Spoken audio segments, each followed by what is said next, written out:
Welcome to the Folktale Project. This is Dan Schulz. Today's story comes to us from Old Indian Legends and our friends at fairytales.com.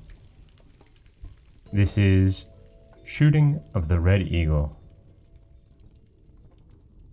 A man in buckskins sat upon the top of a little hillock. The setting sun shone bright upon a strong bow in his hand. His face was turned toward the round campground at the foot of the hill.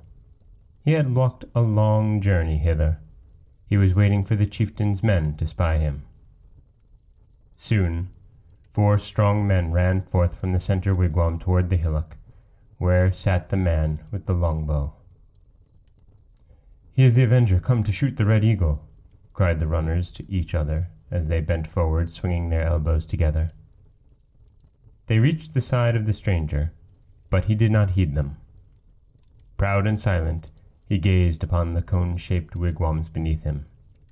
Spreading a handsomely decorated buffalo robe before the man, 2 of the warriors lifted him by each shoulder and placed him gently on it.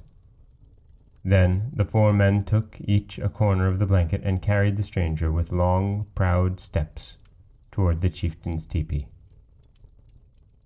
Ready to greet the stranger, the tall chieftain stood at the entranceway.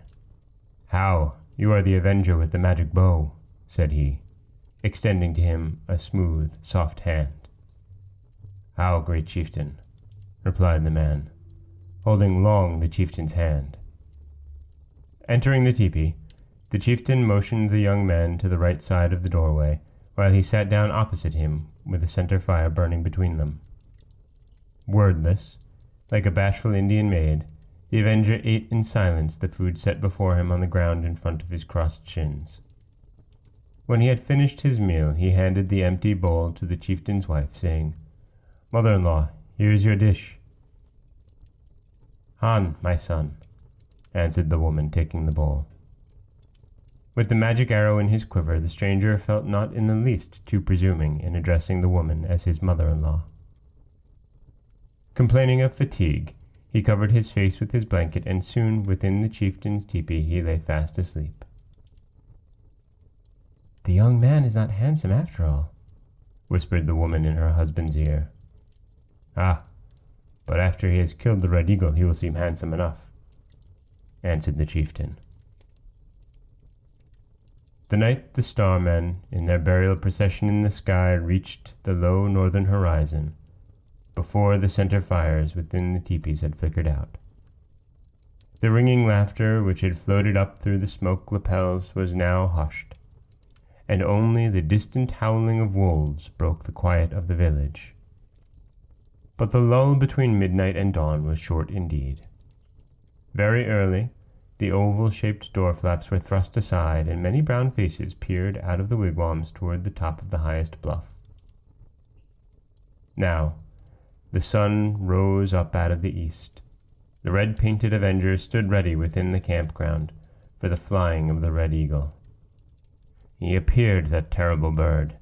He hovered over the round village as if he would pounce down upon it and devour the whole tribe.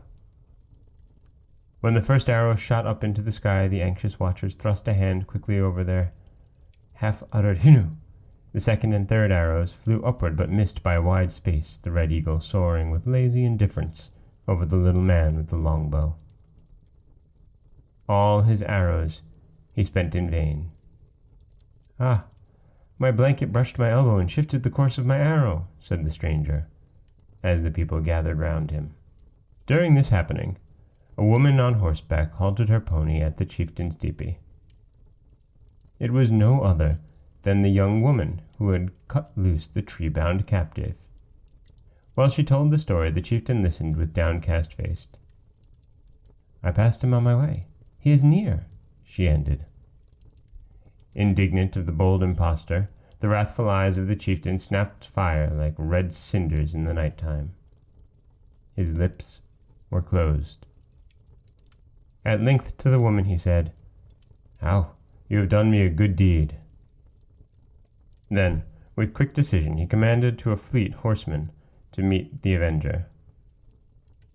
"Clothe him in my best buckskins," he said, pointing to a bundle within the wigwam. In the meanwhile, strong men seized Iktomi and dragged him by his long hair to the hilltop. There, upon a muck-pillared grave, they bound him hand and feet. Grown-ups and children sneered and hooted at Iktomi's disgrace. For a half-day he lay there, the laughing-stock of the people. Upon the arrival of the real avenger, Iktomi was released and chased away beyond the outer limits of the campground. On the following morning at daybreak, peeped the people out of half-open door-flaps. There again in the midst of the large campground was a man in beaded buckskins. In his hand was a strong bow and a red-tipped arrow. Again, the big red eagle appeared on the edge of the bluff. He plumed his feathers and flapped his huge wings. The young man crouched low to the ground. He placed the arrow on the bow, drawing a poisoned flint for the eagle. The bird rose into the air. He moved his outspread wings 1, 2, 3 times, and lo, the eagle tumbled from the great height and fell heavily to the earth. An arrow stuck in his breast. He was dead. So quick was the hand of the avenger, so sure his sight, that no one had seen the arrow fly from his long bent bow. In awe and amazement, the village was dumb. And when the avenger, plucking a red eagle feather, placed it in his black hair, a loud shout of the people went up into the sky. Then hither and thither ran singing men and women, making a great feast for the avenger. Thus he won the beautiful Indian princess who never tired of telling her children the story of the big red eagle. And that is Shooting of the Red Eagle, a Native American tale from Old Indian Legends, written by Redbird in 1901, and brought to us by our friends at fairytales.com. This is Dan Schultz for the Folktale Project. Don't forget that you can subscribe to the podcast on iTunes, SoundCloud, Stitcher, Google Play, anywhere that you like to get your podcasts. You can also follow us on Twitter at Folktale Project. You can find us on Auto Radio and TuneIn Radio. And you can always head over to folktaleproject.com, where you'll find a new story waiting for you every weekday morning. Thanks for listening.